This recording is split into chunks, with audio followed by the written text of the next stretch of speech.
मृत्युंजय जी बोलना चाहता हूँ, मृत्युंजय जी कोर्ट ने बेल पे छोड़ा उनको, नेशनल माफ नहीं हेराल्ड किया पे उनको। ये बिल्कुल अभी गलत अभी बयानी कर रहे हैं। लैंड फॉर जॉब स्कैम में रेड वहां भी नहीं देखिए, लालू जी के घर पर राबड़ी देवी और लालू जी दोनों से पूछताछ हुई है। अंजना जी, लेकिन भ्रष्टाचार, यूपीए में भी तो यही सब झेलना पड़ता था सर। भ्रष्टाचार पर प्रहार से किसी को ऐतराज नहीं है।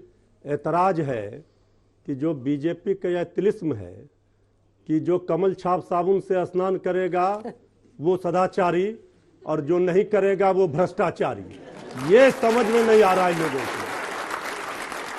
सबसे बड़ा सवाल देश की जनता के सामने ये है। लालू जी का रुकिए सर बेचैन हो जाएगा तो मुश्किल हो जाएगा।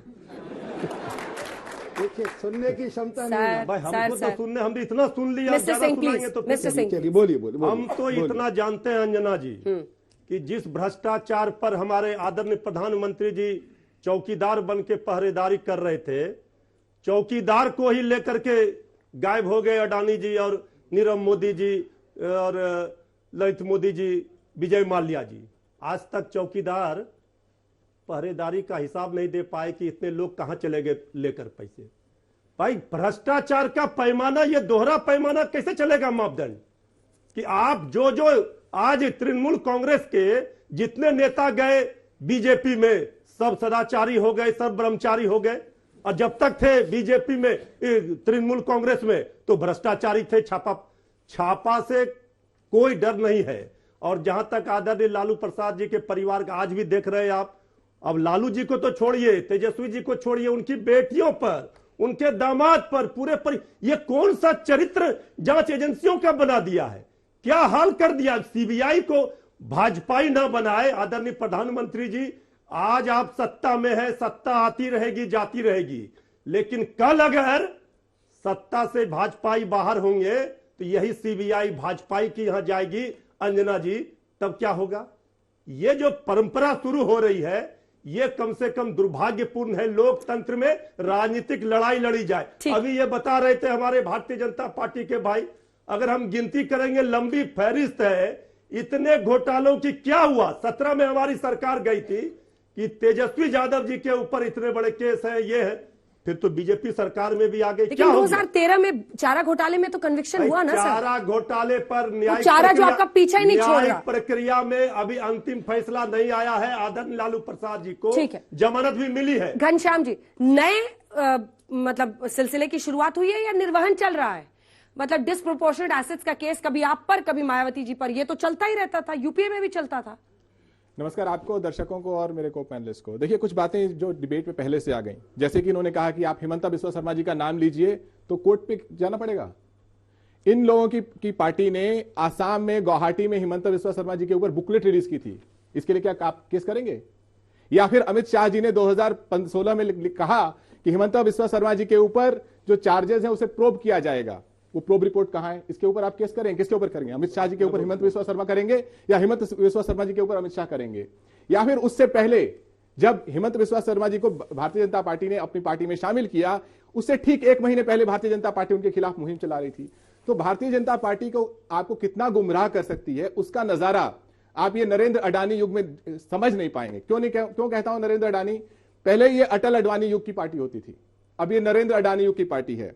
1 मार्च 2023, पता नहीं यहाँ से की बात करें आगे बढ़ने से पहले उनको बोलिए, डरिए मत। नहीं मैं डरता नहीं। हाँ ठीक है, ठीक है। मैं तो इस बात से डरा हूं कि नहीं मिस्टर सिंह, नहीं हाँ कुछ नहीं कर मैं आप ये देखिए इनके यहाँ पे बहुत सारे लोग हैं 24 साल के, पिछले 24 साल में 14 साल भारतीय जनता पार्टी सत्ता में रही है। उन 14 साल में देश में जितने बड़े बड़े भगोड़े गए, विजय माल्या उसने 2010 में कहा कि भारतीय जनता पार्टी के नेताओं का मुझे समर्थन प्राप्त है। मेहुल चोक्सी जिसे नरेंद्र मोदी जी ने अपना भाई कहा, प्रधानमंत्री कार्यालय प्रधानमंत्री निवास में मेहुल भाई कहा, या नीरव मोदी, ये सारे लोग क्या इन्होंने भारतीय जनता पार्टी को चंदा नहीं दिया? संसद में जब पूछा गया कि गौतम अडानी इन्होंने भारतीय जनता पार्टी को पिछले 20 साल में कितना चंदा दिया, सरकार को नहीं भारतीय जनता पार्टी को कितना चंदा दिया, इस रिमार्क को एक्सपंज करा दिया गया। इतनी डरी हुई पार्टी जिसके पास 80-90% सारा कॉर्पोरेट घराने का चंदा जाता है, जिसका चंदा जो कि अनअकाउंटेड है वो हजारों करोड़ में है, जिसके ऊपर आज का अखबार है, इस अखबार में आपको 2 तरह की खबरें मिलेंगी। एक खबर मिलेगी भारतीय जनता पार्टी के नेता के ऊपर के पास 8 करोड़ रुपए मिले, कोर्ट से कहा गया कि इसके ऊपर चर्चा नहीं की जाए। दूसरी खबर मिलेगी कि विपक्ष के इस नेता के घर, राबड़ी देवी जी के घर, इन्होंने सीबीआई भेज दी। अरे वो उस सीबीआई का क्या हुआ जो उस नेता के घर जानी थी जिसके पास 8 करोड़ रुपए मिले थे? उन पैसों का क्या हुआ जो हजारों करोड़ आपको मिला? उस सवाल का क्या हुआ जो संसद में पूछा गया कि ये नरेंद्र मोदी जी की विदेश यात्रा में अडानी जी कितनी बार उनके साथ गए, कितनी बार उनके पहले गए, कितनी बार उनके बाद गए और कितनी बार उसमें डील मेकिंग हुई? तो मुझे लगता है कि अगर आप ये युवा पीढ़ी हैं, एक आखिरी बात, मनीष सिसोदिया जी के बारे में कहा गया, यहां बहुत सारी युवा पीढ़ी है। मैं आपसे पूछना चाहता हूं, हम उत्तर प्रदेश में हैं, आप भारतीय जनता पार्टी के किसी 2 शिक्षा मंत्री का नाम बता दीजिए, कोई हाथ खड़ा करे। यहां तो कुछ लोग होंगे जो भारतीय जनता पार्टी का समर्थन करते होंगे, किसी एक शिक्षा मंत्री का नाम बताइए। इनकी 18-20 राज्यों में सरकारें हैं, देश में इन्होंने 4-5 शिक्षा मंत्री दिए हैं। आप अगर गूगल करेंगे तो एक रमेश पोखरियाल जी भी हैं, प्रिंट में आर्टिकल छपा कि उनके करप्शन के बारे में लोग जांच नहीं करेंगे। यहां इतने युवा लोग हैं, सब पढ़े लिखे हैं, भारतीय जनता पार्टी के एक शिक्षा मंत्री का नाम नहीं बता सकते। लेकिन एक शिक्षा मंत्री जब वो अपने काम के बेसिस पे हर स्कूल को बेहतर करने की मुहिम चलाता है तो उसे जेल में भेज दिया जाता है और बहस की जाती है कि उसने घोटाला किया। आज की कोर्ट में, आखिरी बात, हाँ। आज की कोर्ट में लगातार उनके लॉयर पूछ रहे हैं, क्योंकि आम आदमी पार्टी का कोई यहां नहीं है और ये शिक्षा से जुड़ा हुआ मामला, इसलिए मैं अपनी बात रख रहा हूं। कोर्ट में लॉयर पूछ रहे हैं कि आपके पास कोई सबूत है, कोई डॉक्यूमेंट्री प्रूफ है, कहीं से कोई पैसा आया हो तो दिखाइए, जवाब दे दें।